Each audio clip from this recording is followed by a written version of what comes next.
ضروری ہے. یہاں ایک چھوٹا سا مسئلہ بھی بتا دوں کہ لوگ بعض مجھ پر اشکال کر رہے ہیں کہ خواتین کی تراویح کیوں ہو رہی ہے. اس پر میرے تفصیلی بیانات موجود ہیں, وہ میں ابھی نہیں چھیڑوں گا. ایک مختصر بات یہ کہ اس کو تو سب مانتے ہیں نا کہ بیان کے لیے خواتین کا آنا جائز ہے. تو جب بیان کے لیے آنا مسجد میں جائز ہو گیا تو جماعت میں شرکت کیسے ناجائز ہو جائے گی؟ اصل جو فقہا نے روکا ہے نا خواتین کو, وہ بلا ضرورت گھر سے نکلنے سے روکا ہے. تو جب گھر سے تو نکل گئیں تو پھر تو جماعت کا ثواب وہ انفرادی نماز سے زیادہ ہے, خواہ مرد ہو یا عورت ہو. باقی دلائل الگ ہیں, وہ اس پر میرا ایک مستقل بیان موجود ہے. ہاں بھائی, الحمدللہ نحمدہ ونصلی علی رسولہ الکریم. کل میں قوم عاد کے بارے میں بتا رہا تھا. تو قوم عاد کی ایک خصلت تھی کہ مکان مضبوط بنایا کرتے تھے اور ایسے جیسے ہمیشہ اس میں رہتے ہوں. تو اس حوالے سے میں نے کچھ اپنے شیخ کی باتیں ذکر کی تھیں کہ وہ کیسے دنیا سے بے رغبتی رکھتے تھے. دولت بھی تھی, انہوں نے پیسہ بھی رکھا, لیکن دنیا سے دل نہیں لگایا.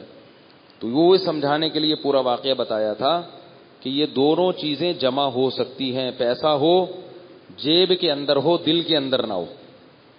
ہمارے ہاں پیسہ ہوتا ہے, جیب میں اتنا نہیں ہوتا جتنا دل میں ہوتا ہے. اور بعض لوگوں کی تو جیب میں 1 روپیہ بھی نہیں ہوتا مگر دل میں ٹھیک ٹھاک دولت کے انبار لگے ہوئے ہوتے ہیں. تو ایسا بھی ہوتا ہے. تو قوم عاد نے ہود علیہ السلام کی بات نہ مانی. تو ہود علیہ السلام نے ان کو یہ بھی کہا, وَاذْكُرُوا إِذْ جَعَلَكُمْ خُلَفَاءَ مِن بَعْدِ قَوْمِ نُوحٍ. اس وقت کو یاد کرو اللہ نے تمہیں خلیفہ بنایا ہے نوح علیہ السلام کی قوم کے بعد, تم ان کے جانشین ہو. تو جو انجام ان کا ہوا تھا وہی انجام کہیں تمہارا بھی نہ ہو جائے. لیکن یہ کیا کہتے تھے, من اشد منا قوہ, ہم سے زیادہ طاقتور دنیا میں کوئی بھی نہیں ہے. تو اللہ نے پھر ان پر عذاب بھیجا. کیسا عذاب آیا؟ سورہ حاقہ میں اس کو بیان کیا ہے. فَأَمَّا عَادٌ فَأُهْلِكُوا بِرِيحٍ صَرْصَرٍ عَاتِيَةٍ سَخَّرَهَا عَلَيْهِمْ 7 لَيَالٍ و8 أَيَّامٍ حُسُومًا فَتَرَى الْقَوْمَ فِيهَا صَرْعًا كَأَنَّهُمْ أَعْجَازُ نَخْلٍ خَاوِيَةٍ فَهَلْ تَرَى لَهُم مِّن بَاقِيَةٍ. ہوا یہ کہ ہوا اتنی تیز ہوا چلی ہے, 7 لیال 7 راتیں و8 ایام اور 8 دن, یعنی دن میں ہوا چلنا شروع ہوئی ہے اور اس ہوا نے ان کو اٹھا اٹھا کے پٹخنا شروع کر دیا. ایسے مارا ہے ہوا نے اور 7 دن تک مسلسل طوفان رہا ہے. اور اللہ فرماتے ہیں فَتَرَى الْقَوْمَ, کہ اے لوگو اگر تم وہاں موجود ہوتے اور جب وہ ہوا تھمی تھی, ہوا جب رکی ہے, اس قوم کو دیکھتے تو تمہیں ایسے لگتا کہ کھجور کے بڑے بڑے تنے ہیں جو اکھاڑ کے کسی نے پھینک دیے. بڑے بڑے قداور لوگ تھے, اوندھے پڑے ہوئے تھے. اب اللہ ہم سے خطاب کرتے ہیں فَهَلْ تَرَى لَهُم مِّن بَاقِيَةٍ, فرمایا تم ان میں سے ایک فرد کو بھی باقی دیکھتے ہو؟ ان کی نسل کا کوئی ایک بھی بچا زندہ؟ سب ختم کر دیا اللہ نے. اب ہوا کا عذاب کیوں دیا, اس میں کیا حکمت تھی؟ بھائی نوح علیہ السلام کی قوم پہ کون سا عذاب آیا؟ پانی کا, پانی نے غرق کر دیا. ہوا کا عذاب کیوں؟ علماء نے اس کی حکمت بیان کی ہے کہ ہوا سب سے ہلکی چیز سمجھی جاتی ہے اور یہ قوم اپنے آپ کو سب سے زیادہ بھاری سمجھتی تھی. تو اللہ نے سب سے ہلکی چیز کے ذریعے سب سے بھاری قوم کو تباہ کیا ہے, یہ بتانے کے لیے کہ تم جو یہ کہتے ہو نا کہ ہم سے زیادہ طاقتور کوئی نہیں ہے, تو میری تو ہوا تمہیں اکھاڑ کے رکھ دے گی, باقی چیزیں تو بعد کی ہیں. تو اللہ اگر ہوا کو بے لگام کر دے تو ہم اور آپ اس کے سامنے نہیں ٹھہر سکتے. اس لیے بھائی اللہ کی نافرمانی سے بچنا چاہیے.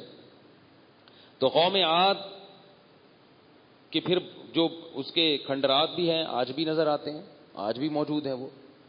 پھر کیا ہوا ہے کہ قوم عاد میں جو بچ گئے تھے ایمان والے, ان کی نسل آگے چلی ہے. اور پھر ان میں کون سی قوم پیدا ہوئی ہے؟ قوم سمود. فرمایا کہ وَإِلَىٰ ثَمُودَ أَخَاهُمْ صَالِحًا. سمود، قوم سمود میں اللہ نے کس کو بھیجا؟ صالح علیہ السلام نے. یہ لوگ بھی شروع میں صحیح چلے ہیں، ہوتے ہوتے پھر آہستہ آہستہ کیا ہونے لگے؟ خراب. جیسے ہماری ہر آنے والی نسل پہلے سے زیادہ خراب ہے. ہم اپنے باپ داداؤں کو دیکھتے ہیں تو وہ دین پہ زیادہ تھے، اس دور کی نسل کو دیکھتے ہیں تو دین سے دور ہیں. اگلی نسل کی پیشگوئی کیا ہے کہ وہ دین سے اور زیادہ دور ہوگی، کیونکہ شیطان تو لگا ہوا ہے نا اپنے کام میں. من الجنتی والناس، کچھ جنات میں سے ہوتے ہیں اور کچھ انسانوں میں سے بھی ہوتے ہیں. تو انسانوں والے شیاطین کون سے ہیں؟ وہ ہے میڈیا، ڈرامے دکھا کے، فلمیں دکھا کے، اور ایسے پیغام آپ کو دیتا ہے، ایسے میسج دیتا ہے کہ آپ مذہب سے آہستہ آہستہ دور ہو جائیں. بات نہیں کریں گے مذہب کی، لیکن آپ کو آہستہ آہستہ مذہب سے دور کر دیں گے. اب آپ رمضان میں دیکھ لیں ٹیلی ویژن پہ جو پروگرام آ رہے ہیں، میں تو نہیں دیکھتا الحمدللہ، لوگ بتاتے ہیں کس طرح لڑکیاں بے تکلف گپیں لگ رہی ہیں، ہا ہا ہو ہی لگا ہوا ہے. تو رمضان میں تو انسان کم از کم نظر کی حفاظت کرے بھائی. اسی طرح یہ جو کرکٹ کے ٹورنامنٹ ہیں جو رمضانوں میں منعقد کیے جاتے ہیں، یہ بھی آپ کو اللہ کی عبادت سے غافل کر دیتے ہیں. مجھے اپنے بچپن کا وہ زمانہ یاد ہے کہ جب ہمارے اسکول کے لڑکے رمضان میں مسجدوں کو آباد کرتے تھے. جو آوارہ اوباش لڑکے ہوتے تھے نا، وہ بھی مسجد میں آ جاتے تھے تلاوت کرنے کے لیے کہ اب روزہ ہے تو اب کیا کریں بھائی، اب تلاوت کرو. لیکن مجھے یاد ہے کہ ہماری کالونی میں رمضان فیسٹیول ٹورنامنٹ شروع کیا گیا. اس ٹورنامنٹ کی یہ رہوست تھی کہ جتنے لڑکے مسجد میں آگے بیٹھتے تھے کہ بھائی روزہ ہے اب کچھ تو نہیں ہو رہا تو عبادت کرو. تو عبادت کا ایک نور پیدا ہو جاتا تھا، ایک عبادت کی عادت پڑ جاتی تھی، توبہ کی توفیق مل جاتی تھی. وہ عبادت ساری رمضان میں چھوٹ گئی ان کی. 2-4 لوگ رہ گئے، باقی سارے کیا کرتے تھے؟ سارا دن بیٹھ کے ٹورنامنٹ دیکھتے تھے. اور وہ ٹورنامنٹ پھر نائٹ بھی چلتے تھے. نائٹ چلنے کا یہ نقصان ہوتا تھا کہ رمضان کی جو آخری 10 مقدس راتیں ہیں ان کو بھی لوگ تباہ و برباد کر دیا کرتے تھے. ورنہ جو سست سے سست لوگ ہیں نا، وہ بھی رمضان کے آخری راتوں میں کچھ نہ کچھ عبادت کر لیتے ہیں. پھر کیا ہوتا تھا کہ ٹورنامنٹ ہوتے تھے آخری عشرے میں اور وہ زیادہ زوروں پہ ہوتے تھے، تو پوری رات لڑکے بیٹھ کے باجا منہ میں لے کے بجاتے رہتے تھے، تالیاں پیٹتے رہتے تھے. ہمیں بڑا افسوس ہوتا تھا. اور مسجد بالکل صاف تھی. تو میں سوچتا تھا کہ جب یہ ٹورنامنٹ نہیں تھا مسجد کتنا آباد تھی. جب یہ شیطانی کام شروع کیا ہے تو اب دیکھو کیا ہو گیا. فتویٰ تو یہی ہے کہ کرکٹ جائز ہے، کوئی مفتی حرام نہیں کہتا، لیکن کیا یہ چیز جائز ہے لوگوں کو مسجد سے دور کرنا؟ اور عین اس مہینے میں جس میں عبادت کا زور ہوتا ہے آپ نے کرکٹ کے میچز لگا دیے اور گیند بلہ قوم کے ہاتھ میں پکڑا دیا اور چھکے اور چوکوں پہ خوش ہو رہے ہو. اللہ قرآن میں اپنی کتنی نعمتیں بیان کر رہا ہے کہ میری طرف آؤ. آج ہم نے سورہ نحل پڑھی ہے. اس سورہ نحل میں شروع سے لے کر آخر تک اللہ کی نعمتیں ہی نعمتیں بیان ہوئی ہیں. والخیل والبغال والحمیر لترکبوها وزینة ویخلق ما لا تعلمون وأوحى ربك إلى النحل ان اتخذی من الجبال بیوتا. تیرے رب نے شہد کی مکھی کو سکھا دیا تمہارے لیے شہد تیار کرتی ہے. ان لکم فی الانعام لعبرا، ان چوپایوں کو سوکھی گھاس کھلا کے کیسا چکنا گاڑا دودھ نکالتا ہوں تمہارے لیے. یہ اللہ ہمیں جنرل نالج کے لیے یہ باتیں بتا رہے ہیں. کیا ہمیں پتہ نہیں ہے کہ گائے جو ہے وہ چارہ کھا کے دودھ دیتی ہے؟ اس کو اللہ نے قرآن میں ذکر کرنے کا کیا مقصد تھا بھائی؟ کیا ہمیں پتہ نہیں ہے؟ تو ہندو کو بھی پتہ ہے جو قرآن نہیں پڑھتا کہ سوکھا چارہ کھاتی ہے اور اس کے تھنوں سے دودھ نکلتا ہے. شہد کی مکھی پھولوں کا رس چوستی ہے کڑوا اور کیسا میٹھا شہد بنا کے پیش کرتی ہے. فیہ شفاء للناس، لذت بھی ہے اور بیماریوں سے شفا بھی ہے. واللہ جعل لکم من انفسکم ازواجا جعل لکم من انفسکم ازواجا، اللہ نے تمہارے لیے جوڑے بنائے مرد اور عورت. اور وجعل لکم من ازواجکم بنینا، پھر ان سے تمہیں اولادیں دی ہیں، اس نے بیٹے دیے ہیں. وجعل لکم من ازواجکم بنینا وحفدا، اور ان بیٹوں سے پھر تمہیں اور مزید اولادیں دی. بڑھاپے میں تم دادا نانا بن جاتے ہو. فرماتے ہیں فبالباطل یؤمنون، ان دلائل کو چھوڑ کر تم کس کے پیچھے بھاگ رہے ہو بھائی؟ یہ سارے کام جو رب کر رہا ہے تمہارے لیے، ایک نظام بنایا، اس کے پیچھے کیوں نہیں بھاگتے؟ اس کی طرف کیوں نہیں جاتے ہو؟ یہ سارا تو اس نے کیا ہے، ان میں کوئی ایسا کام ہے جس میں ہمارا ارادہ ہو اور ہماری قدرت ہو؟ اللہ سب کو اگر ایک جنس کا بنا دیتا تو دنیا میں محبتیں قائم نہ ہوتی، سب مرد ہوتے یا سب عورتیں ہوتی تو نہ ہمیں اولادوں کی نعمت ملتی، نہ وہ محبت ہوتی جو میاں بیوی کے اندر محبت اللہ نے قائم کی ہے۔ اس سارا نظام دنیا کا پھیکا ہو جاتا اور سارا دنیا کا نظام جو ہے کرکرا ہو جاتا، سارا مزہ دنیا کا۔ ایک ایک چیز اللہ نے سورہ نحل میں آج بیان، یہ جو ہم نے آج سورت پڑھی اس میں بیان کی۔ فرمایا الم یروا الی الطیر مسخرات فی جو السماء، آسمان میں اڑتے ہوئے پرندوں کو دیکھو، ما یمسکہن الا اللہ، کیسے ان کا تناسب قائم ہوتا ہے۔ ہوائی جہاز جو ایجاد ہوا ہے نا، وہ پرندوں کے پروں کو دیکھ کے ایجاد ہوا ہے کہ یہ کیسے اڑتے ہیں۔ ہوا میں بیلنس کو برقرار رکھنا آسان کام نہیں ہے، یہ تو ہزاروں سال کے بعد آج سائنس یہاں تک پہنچی ہے کہ جہاز کو ہوا میں اڑا کے اس کے بیلنس کو قائم کیا جائے، بہت اس میں دماغ لگا ہے۔ لیکن اللہ نے یہ پرندے، تتلیاں اور بڑے سے بڑے پرندہ اور چھوٹے سے چھوٹا پرندہ، مکھی کو دیکھ لو کیسے کر کے اڑتی ہوئی جا رہی ہوتی، چڑیاؤں کو دیکھ لو، شاہین کو دیکھ لو، گدھ کو دیکھ لو۔ اللہ فرماتے ہیں کیسے آسمانوں میں اڑ رہے ہیں، ان کو بیلنس قائم رکھنا اور ان کے یہ توازن یہ کس نے سکھایا ہے ان کو؟ جعل لکم مما خلق ظلالا وجعل لکم من الجبال اکنانا وجعل لکم سرابیل تقیکم الحر وسرابیل تقیکم باسکم۔ گھروں کی نعمت کو اللہ نے بیان کیا کہ گھر تم جس میٹیریل سے بناتے ہو یہ کہاں سے آتا ہے تمہارے پاس۔ واللہ جعل لکم من بیوتکم سکنا، ان گھروں کو تمہارے لیے قرار کا اس نے ذریعہ بنایا۔ مکان میں جا کے جب لیٹتے ہو نا تو یہ دیکھو یہ سیمنٹ بجری کہاں سے آئی ہے، سب چیزیں اللہ نے پیدا کی ہیں جن کو جوڑ توڑ کے انسان گھروں کو بنا لیتا ہے۔ اور فرمایا کہ گرمیوں میں ان جانوروں کے بالوں سے تم گرم کپڑے بناتے ہو، لحاف میں روئی کتنی بڑی ہوتی ہے، کمبل کہاں سے آتا ہے یہ ساری وہ چیزیں ہیں جو اللہ نے بنائی ہیں جن کو جوڑ توڑ کے انسان نے کمبل بنا لیے، جیکٹ بنا لیے، جوتے بنا لیے۔ فرمایا کہ تستخفونها یوم ظعنکم ویوم اقامتکم، ایسے بستر بناتے ہو، ایسے لحاف بنا لیتے ہو اللہ کی بنائی ہوئی چیزوں سے جو ہلکی ہوتی ہیں، سفر میں اور اقامت میں، قیام میں تمہیں وہ ہلکی لگتی ہیں، اٹھا کے آرام سے سفر کر لیتے ہو۔ تو پوری اللہ نے نعمتیں بیان کی ہیں، یہ اس لیے کہ لوگ کس کی طرف متوجہ ہوں؟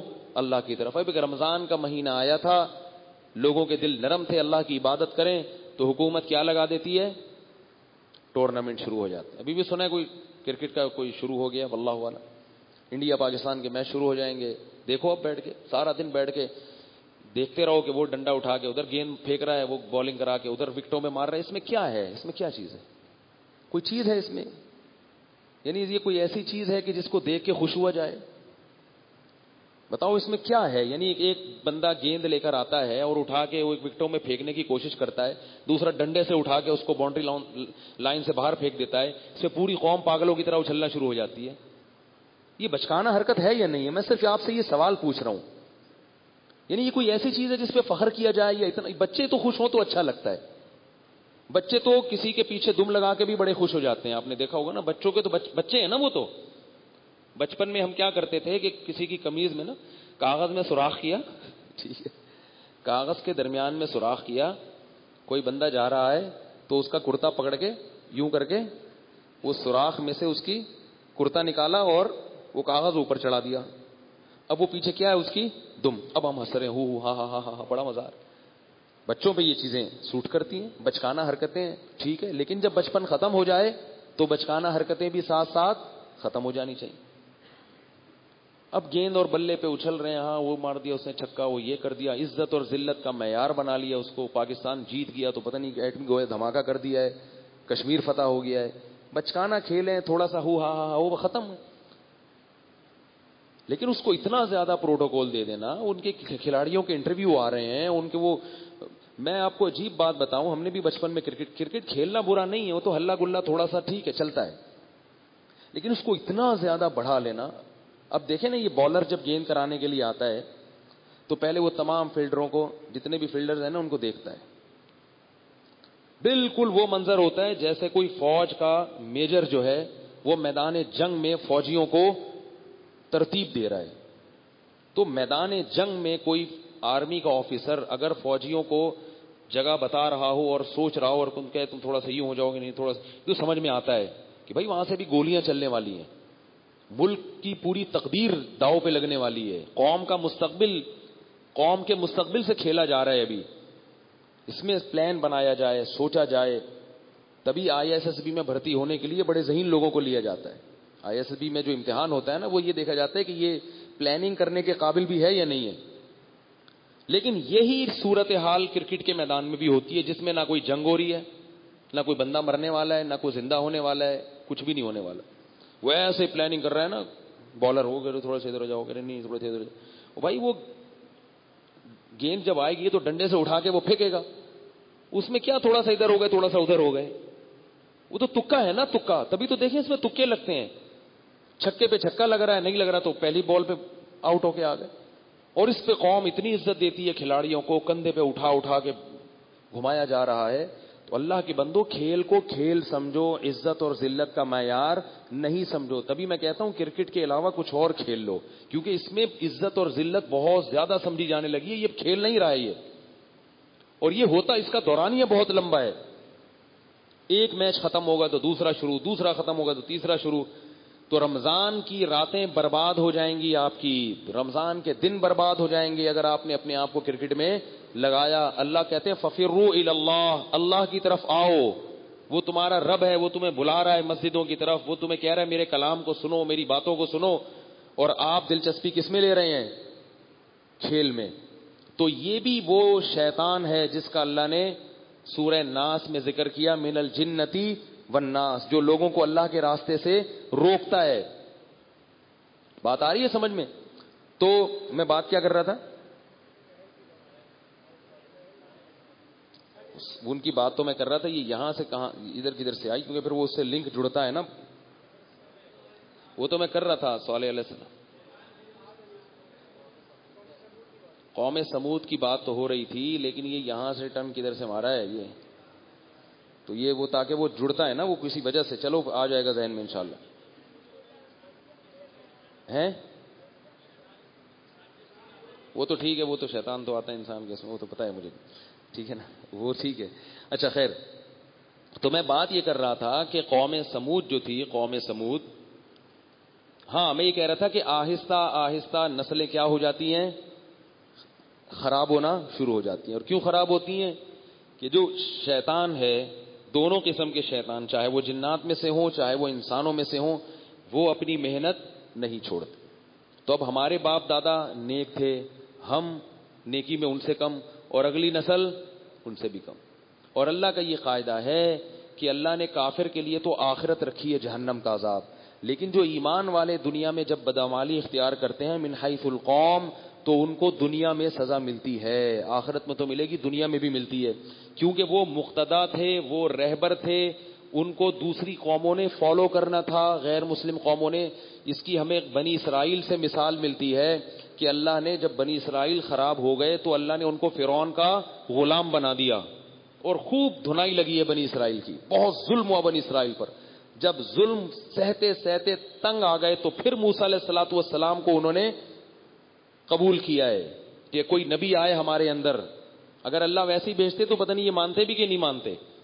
پھر اللہ نے ان سے قربانی لی, پھر ان کا دوبارہ سے عروج ہوا ہے, اور پھر اللہ نے ان سے وعدہ کیا کہ اگر تم نے دوبارہ بدعمالی اختیار کی تو میں دوبارہ تمہیں پست کر دوں گا, دوبارہ ذلیل کر دوں گا. پھر اللہ نے ایک دفعہ ذلیل کر کے دوبارہ ان کو عزت دی, اور پھر دوبارہ جب ان کا زوال ہوا تو اللہ نے کہا کہ اب تمہیں دوبارہ عزت کبھی بھی نہیں ملے گی, قیامت تک تم پر کوئی نہ کوئی مسلط رہے گا.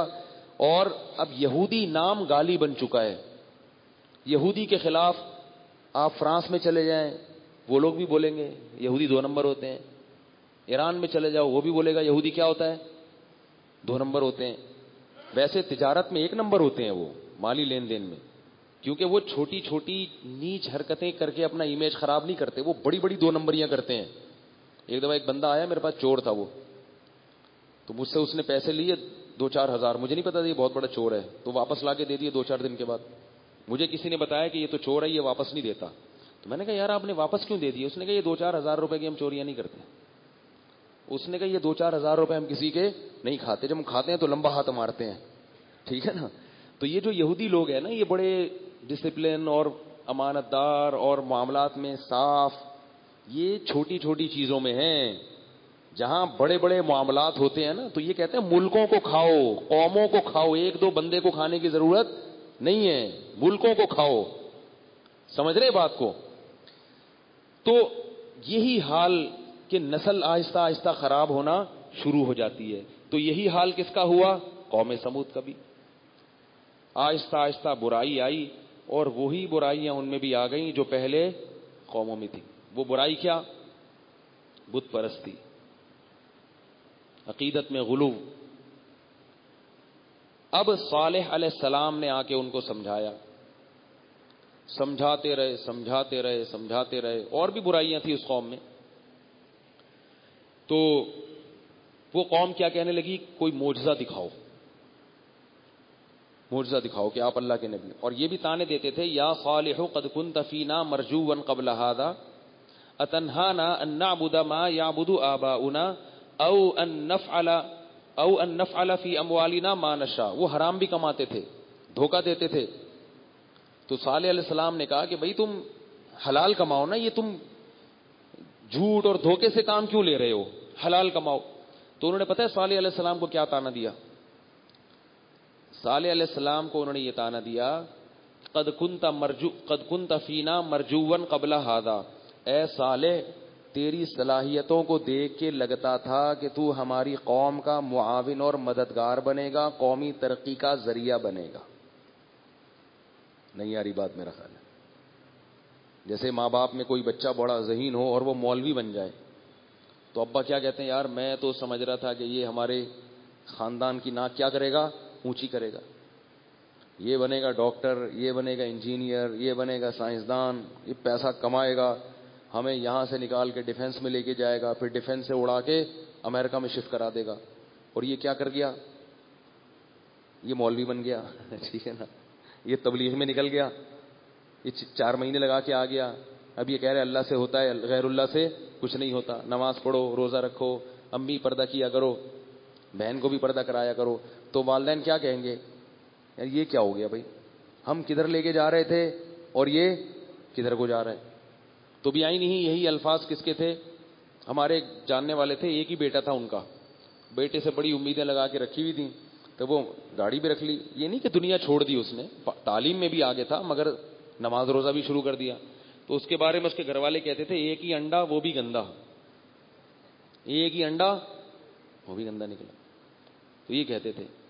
تو صالح علیہ السلام کو قوم نے کیا کہا, قد کنت فینا مرجوا قبل هذا, بڑی امیدیں تھی ہمیں تم سے. اتنہانا ان نعبد ما یعبد آباؤنا, تم ہمیں ہمارے باپ دادا کی رسومات سے ہٹا رہے ہو, ہماری خاندانی رسومات. تم ہمیں یہ کہہ رہے ہو جیسے آج کل کوئی بن جائے نا کہ بارات نہیں کرو, جہیز نہیں لو, تو والدین کیا کہتے ہیں, تو کیوں نیا آیا ہے کیا, تو مریخ سے آیا ہے. اگر کوئی بندہ والدین کو یہ کہنا شروع کر دے, امی بہن کی شادی ہو رہی ہے, بھائی کی شادی ہو رہی ہے, جہیز نہیں ہوگا, اسلام میں ہے جہیز کیا, بول لینا بھائی, نہیں ہے, جہیز نہیں ہوگا, بارات نہیں ہوگی, یہ مایو وایو مہندی وہندی نبی نے سادگی سکھائی ہے, ولیمہ ہوگا بس, وہ دھوم دھام سے کر لیں گے, خوب اچھا VIP قسم کا کھانا کھلا دیں گے, باقی کچھ نہیں ہوگا. تو وہ جواب میں کیا کہتے ہیں کہ بھئی تو مریخ سے آیا ہے کیا, تو کہاں سے آیا ہے. تو اتنہانا ان نعبد ما یعبد آباؤنا, جو ہمارے باپ دادا کی جو پرمپرا تھی, ٹھیک ہے نا, وہ کہاں گئی. تو وہ بھی یہی کہتے تھے کہ بھئی تو ہمارا کلچر ہے بتوں کی عبادت کرنا, ہم اس کو کیسے چھوڑ سکتے ہیں. تو او ان نفعل فی اموالنا ما نشاء, دوسرا ہمارا پیسہ ہے, ہم جیسے چاہیں اس پیسے کو انویسٹ کریں اور جیسے چاہیں کمائیں. سود حرام ہے اور یہ حلال تجارت ہے, یہ حرام تجارت ہے. یہ کیا ہوتا ہے؟ آج بھی لوگ مولوی صاحب کو یہ کہتے ہیں کہ نماز پڑھو, روزہ رکھو, دم کرو, بھوک لگاؤ, ہمارے داخلی معاملات میں دخل اندازی کی کوشش مت کرو, ہمارے بچوں کو یہ مت بتاؤ کہ انشورنس کی جاب حرام ہے, سودی بینک میں جاب حرام ہے, اس سے ہمارے بچے کیا ہو جاتے ہیں؟ خراب ہو جاتے ہیں. ہمارے بچوں کو یہ نہ بتاؤ کہ جلدی سے کم عمری میں شادیاں کر لیا کرو. اس سے ہمارے بچے کیا ہو جاتے ہیں؟ خراب ہو جاتی ہیں. بھی مجھے والدین تانے دیتے ہیں کہ ان کے بیان میں ہمارے بچے بیٹھتے ہیں تو غلط غلط باتیں سیکھ کے آتے ہیں. وہ غلط غلط باتیں کیا ہیں؟ گھر آ کے کہتے ہیں ابو میری شادی کر دو. کہتے ہیں بہت غلط غلط قسم کی باتیں سیکھ کے آتے ہیں ہمارے. تو میں بچوں کو ان کے اپنے خرچے پہ شادی کا کہتا ہوں. مجھے کہتا ہوں نا, آج ایک خاتون اپنے بیٹے کو لے کر آئی میرے پاس, اتنا باریک سا لڑکا, بہت ہی چھوٹا سا, یا شاید بیان میں بیٹھا ہوا بھی ہو. تو وہ لے کر آئی, یہ کہہ رہے میری شادی کر دو, آپ کے بیان میں بیٹھتا ہے.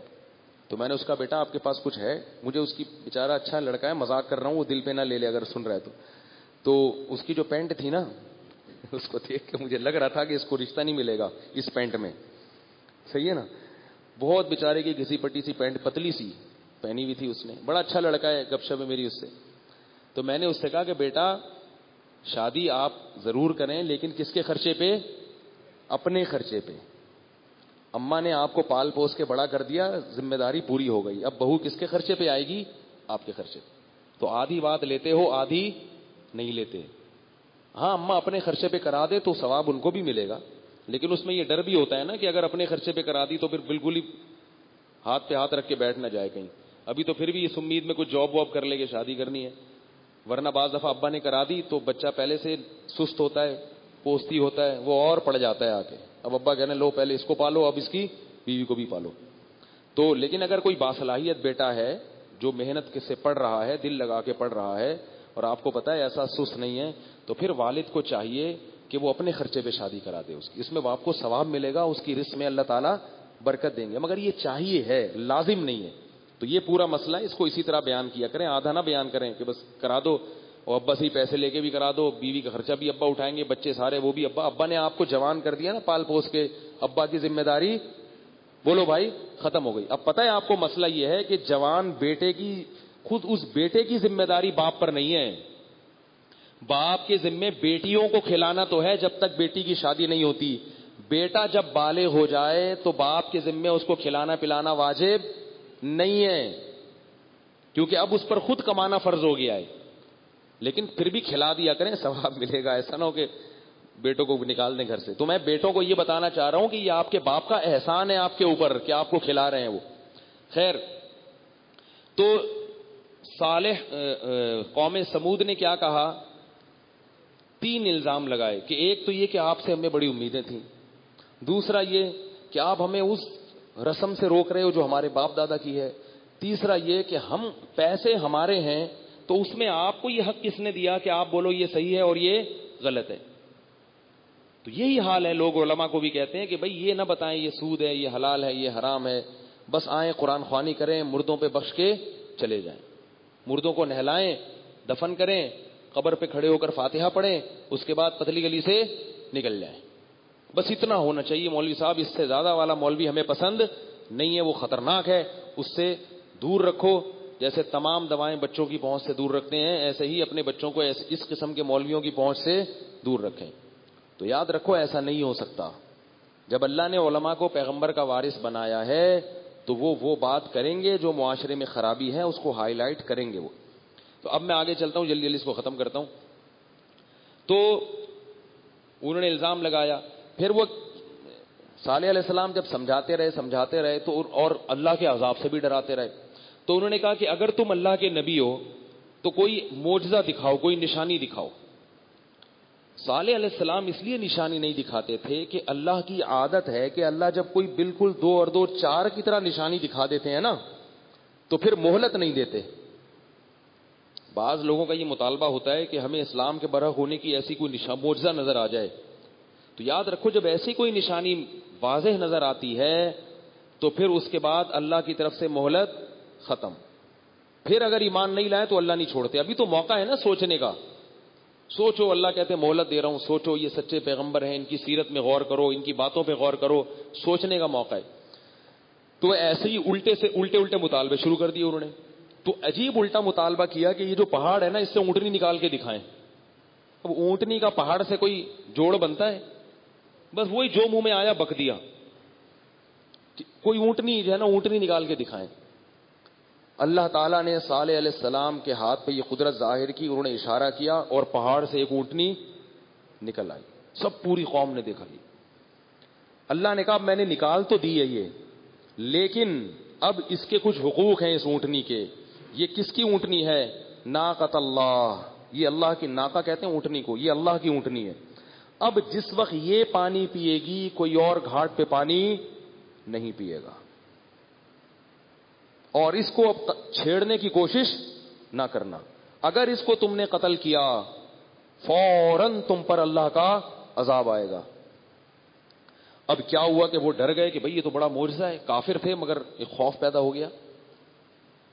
اب وہ اونٹنی آتی تھی، وہ اتنا پانی پیتی تھی، اتنا پانی پیتی تھی کہ ان کے جانوروں کے لیے مسائل کھڑے ہو گئے. بھئی تم نے خود ہی مانگی ہے نا، یہ تو اللہ نے دکھا دی، یہ تو اللہ کی اونٹنی ہے، تم نے اپنی آنکھوں سے دیکھی ہے. قرآن میں آتا ہے وَكَانَ فِي الْمَدِينَةِ 9 رَهْطٍ يُفْسِدُونَ فِي الْأَرْضِ وَلَا يُصْلِحُونَ. 9 ایسے لوگ تھے جو زمین میں جو زیادہ بڑے دہشت گرد تھے، زیادہ بڑے فسادی تھے. انہوں نے مل کے پلان بنایا کہ یار اس اونٹنی کا کچھ کرو. رہط کہتے ہیں قبیلے کو، تو 9 قسم کے قبیلے تھے یا قومیں تھیں. ان لوگوں نے کہا کہ یار اس اونٹنی کا کچھ کرو، اور انہوں نے کہا سب کی طرف سے ایک ایک آدمی آئے گا نا تو کسی پہ بھی بات نہیں آئے گی، ورنہ ایک قبیلہ مارے گا نا تو لوگ کہیں گے اس نے مارا ہے، وہ کہیں گے اس نے مارا. ہر قبیلے سے ایک فرد ہونا چاہیے اور اس کو مار دو. سب ماریں گے تو کچھ بھی نہیں ہوگا. تو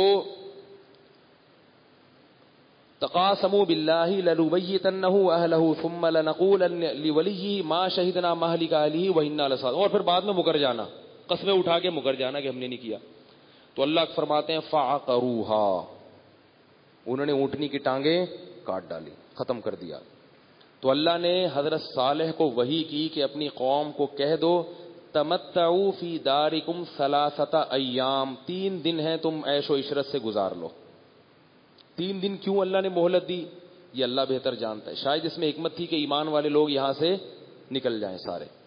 تمتعوا فی دارکم 3 ایام ذالک وعد غیر مکذوب، یہ اللہ کا ایسا وعدہ ہے جس میں جھوٹ کی آمیزش ذرہ برابر بھی نہیں. 3 دن تمتعوا، مزے اڑا لو.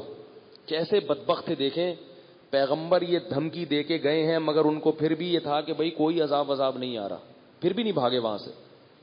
تمتعوا فی دارکم 3 ایام ذالک وعد غیر مکذوب، یہ جھوٹا وعدہ نہیں ہے. اللہ فرماتے ہیں 3 دن کے بعد کیا ہوا؟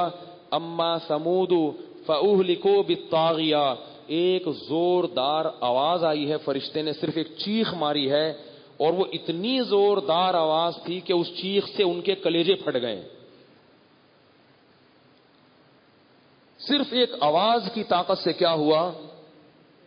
اتنی زور سے آواز ماری ہے نا فرشتے نے، اتنی زور سے، ایسے زور سے چیخا ہے کہ اس قوم کے کلیجے پھٹ گئے. فَعَقَرُوهَا فَدَمْدَمَ عَلَيْهِمْ رَبُّهُمْ بِذَنبِهِمْ فَسَوَّاهَا، فرمائے تیرے رب نے ایسا عذاب کا کوڑا برسایا. دمدم علیہم ربهم بذنبهم فسواها، اور اس قوم کو کیا کر دیا؟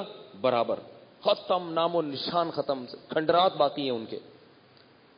تو اللہ نے قوم سمود کو بھی بالآخر کیا کیا؟ فرمایا کہ جب قوم عاد کو اللہ نے تباہ کیا تو اللہ نے فرمایا وَتِلْكَ عَادٌ جَحَدُوا بِآيَاتِ رَبِّهِمْ، دیکھو یہ قوم عاد تھی جس نے اپنے رب کی نشانیوں کا انکار کیا. الا، خبردار سنو، قیامت تک ہی اللہ کا اعلان چلتا رہے گا قرآن میں. الا، اے لوگو سنو، ان عادن کفروا ربہم، عاد نے اپنے پیدا کرنے والے کی نافرمانی کی. الا بعدا لعاد قوم ہود، سنو قوم عاد پر اللہ کی لعنت، اور قوم عاد اللہ کی رحمت سے دور ہو گئی. پھر جب اللہ نے قوم سمود کو تباہ کیا تو یہی الفاظ اللہ نے بتائے، الا ان سمود کفروا ربہم، سنو اے لوگو، خبردار قوم سمود نے اپنے رب کی مان کے نہیں چلی وہ قوم. دیکھو اللہ تعالیٰ جو ہم سے سب سے پہلے جو چیز ریکوائرڈ ہے نا، اللہ کو سب سے پہلے جو مطلوب ہے وہ یہ کہ میرے ہو یا نہیں ہو، باقی سب چیزیں اس کے بعد ہیں. اور کافر کیا کہتا ہے کہ مذہب کو دوسرے نمبر پہ رکھنا ہے، پہلے دنیا دیکھنی ہے. ان کے ہاں مذہب سیکنڈری ہے، دوسرے نمبر پر ہے. کوئی چرچ چلا جائے ٹھیک ہے, نہیں جائے تو بھی ٹھیک نہیں ہے, لیکن پہلے کیا ہے کہ آپ کیا کماتے ہیں, کیا کھاتے ہیں, آپ کا بزنس کیسا ہے. اور اللہ کہتے ہیں کہ پہلے کون ہے, میں ہوں, اس کے بعد باقی سب ہیں, میں نے بنایا ہے, یہ زبان میں نے دی, یہ آنکھیں میں نے دی, یہ کان میں نے دیا, اور یہ ماں کی چھاتیوں میں دودھ میں نے پیدا کیا. اخرجکم من بطون امہاتکم لا تعلمون شیئا, سورہ نحل میں یہ بھی فرمایا کہ وہ رب تمہیں تمہاری ماں کے پیٹ سے باہر نکالتا ہے, لا تعلمون شیئا, اسے اس وقت تمہیں دنیا کی کچھ بھی خبر نہیں ہوتی, تمہیں کچھ پتہ نہیں ہوتا کس پانی پہ مجھے بنایا گیا, کیسے اس پانی پہ میری آنکھ, ناک, کان, دل, دماغ, جگر, گردے, پھیپھڑے, کلیجی یہ ڈیزائن کیے گئے, پھر کیسے میرے دل کی موٹر میرے سینے میں لا کے جکڑ دی گئی اور وہ کیسے پمپ کر رہی ہے. اللہ فرماتے تمہیں جب ہم نے دنیا میں لائے نا تو تم بن کے اسٹرکچر پورا تیار ہو چکا تھا, لیکن تمہیں کچھ بھی پتا نہیں تھا کہ کون ہے بنانے والا اور کون ہے کھلانے والا, یہ ماں کی چھاتیوں میں دودھ کہاں سے آ رہا ہے, کچھ بھی نہیں جانتے تھے. یہ سارے کام میں کر رہا تھا. آج ایک نعرہ بہت لگایا جا رہا ہے, وہ یہ ہے کہ پہلے انسانیت کا رشتہ ہے اور اس کے بعد مذہب کا رشتہ ہے. یہ خوب سمجھیں, یہ بھی میڈیا کا ایک شیطانی کام ہے. میڈیا کیا نعرہ لگاتا ہے کہ پہلے کون سا رشتہ ہے, انسانیت کا, پھر کون سا رشتہ ہے, مذہب کا. لہذا ہم قانون سارے انسانوں کو دیکھ کے بنائیں گے, اور سارے انسان مسلمان نہیں ہیں, مذہب کو بعد میں دیکھا جائے گا, کیونکہ مذہب لوگوں کے کیا ہوتے ہیں, مختلف. لہذا اگر ہم انسان کی مفاد میں قانون بنائیں گے, اس میں اگر کسی مذہب کے مفاد پر, کسی کے مذہب کے مفاد پر زد پڑتی ہے تو پڑتی رہے. نہیں یاری میرا خیال ہے بات. یعنی وہ یہ کہتے ہیں کہ اگر ہم سارے انسانوں کو دیکھ کے قانون بنائیں گے نا, اس سے اگر مسلمانوں کے مفاد پہ زد پڑتی ہے تو پڑتی رہے, کیونکہ کسی کے مذہب کو رعایت پہلے انسان بعد میں کیا ہے, بعد میں ہم مسلمان ہیں. یہ غلط ہے, یہ 100% غلط ہے. وجہ اس کی یہ ہے کہ انسانوں کا رشتہ پہلے نہیں ہے, پہلے خالق اور مخلوق کا رشتہ ہے. پہلے ہم مخلوق ہیں, بعد میں انسان ہیں. نہیں یاری میرا خیال ہے بات. ہم مخلوق ہیں. مخلوق کسے کہتے ہیں, کریٹڈ, بنے ہوئے. پہلے کسی نے ہمیں بنایا ہے, ہم بنے ہوئے ہیں.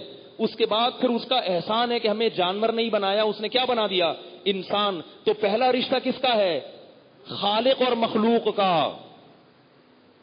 یہی اللہ کا دعویٰ ہے قرآن میں کہ پہلے خالق ہے, انسانیت بعد میں ہے. لہذا ہر انسان کو خوش رکھنے کی کوشش کرو, چاہے وہ کافر ہو چاہے وہ مسلمان ہو. لیکن اگر کسی انسان کو فالو کرنے میں یا کسی انسان کو منانے میں خالق ناراض ہو رہا ہے تو پھر اس انسان کو ناراض کر دو, خالق کو ناراض مت کرو. اب اگر آپ ایسا قانون بنا رہے ہیں جس میں انسانیت کا تو فائدہ ہے مگر مذہب کا نقصان ہے, تو مذہب کا نقصان در حقیقت کس کے ساتھ زیادتی ہے, خالق کے ساتھ. کیونکہ مذہب یہ کسی کا ذاتی نہیں ہے. ان الدین عند اللہ الاسلام, اللہ کے ہاں کون سا دین برحق ہے, اسلام, وہ اللہ کا دین ہے. تو آپ کوئی ایسا قانون نہیں بنا سکتے جس سے اس کائنات کا خالق آپ سے ناراض ہو جائے. بات نہیں آ رہی میرا خیال ہے. اس کی مثال دیتا ہوں میں. دیکھو غیر مسلم کیا کہتے ہیں, زنا کی وہ اجازت دیتے ہیں. کیوں؟ وہ کہتے ہیں جب لڑکا راضی لڑکی راضی دونوں خوش ہیں تو اس میں کسی پر کوئی زیادتی نہیں ہو رہی, کوئی ظلم نہیں ہے. ٹھیک ہے نا. اور اسلام کیا کہتا ہے, اگر وہ دونوں راضی ہوں اور زنا کر لیں تو چوک پہ کھڑا کر کے کیا کرو ان کو 100 کوڑے لگاؤ. اب انسانیت کا فائدہ بظاہر اس میں ہے کہ ان کو کوڑے نہ مارے جائیں. بھائی کوئی زیادتی نہیں کی, وہ بھی راضی وہ بھی خوش. اور اگر وہ اپنی خواہش پوری نہ کرتے ڈپریشن کے مریض بن جاتے, بلڈ پریشر کی گولیاں کھاتے. کیا خیال ہے, جب انسان کی ایک خواہش پوری نہیں ہوتی تو ظاہر ہے اس کو روکنا پڑتا ہے, بریک لگانی پڑتی ہے, وہ پریشان ہوتا ہے. کیا خیال ہے, تو پریشان, تو لہذا انہوں نے قانون سازی کی. انہوں نے کہا بھائی پریشان ہو رہے ہیں تو کیوں پریشان کریں ہم لوگوں کو, اگر وہ راضی ہیں تو ہونے دو بھائی. اولاد پیدا کرنا ان کا ذاتی معاملہ ہے, بچہ پیدا کریں نہ کریں ان کی مرضی, حمل باقی رکھیں ضائع کریں ان کی مرضی. وہاں یہ سب قوانین ہیں.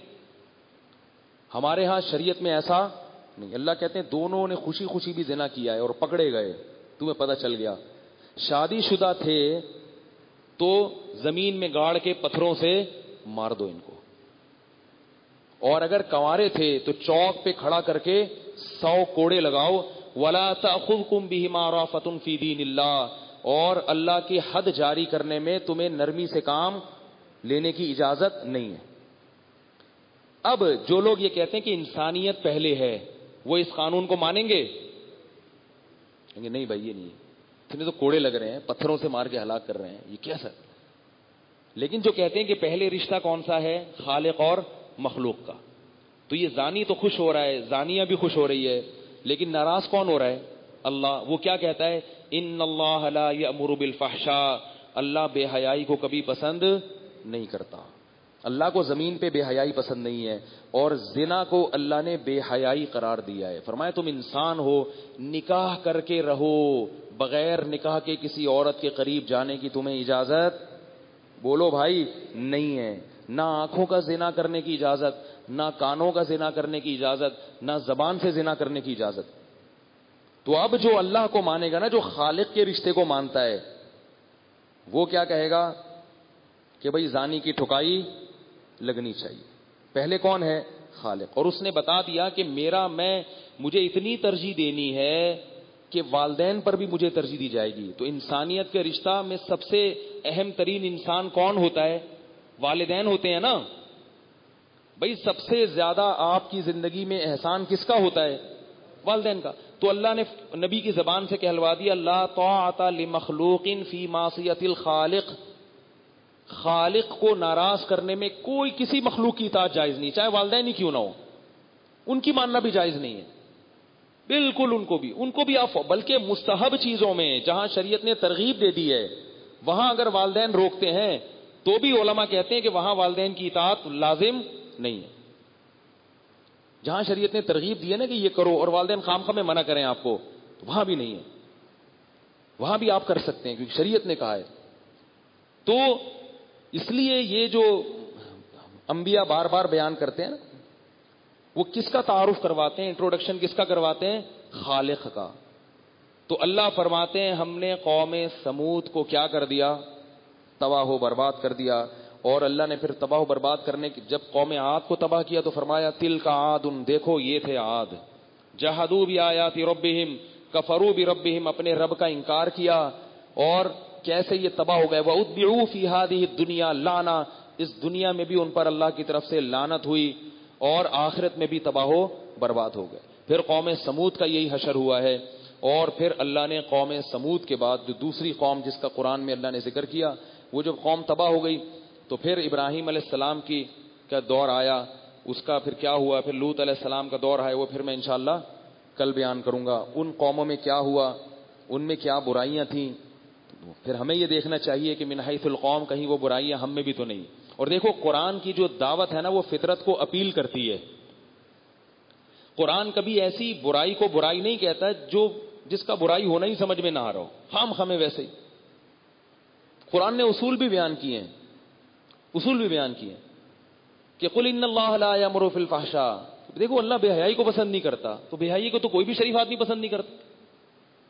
جو لوگ کہتے ہیں کہ زنا ہونا چاہیے, لیکن جب ان کی اپنی بہو بیٹی کی باری آتی ہے تو وہ کیا چاہتے ہیں کہ یہ ہونا چاہیے, کہتے ہیں نہیں ہونا چاہیے.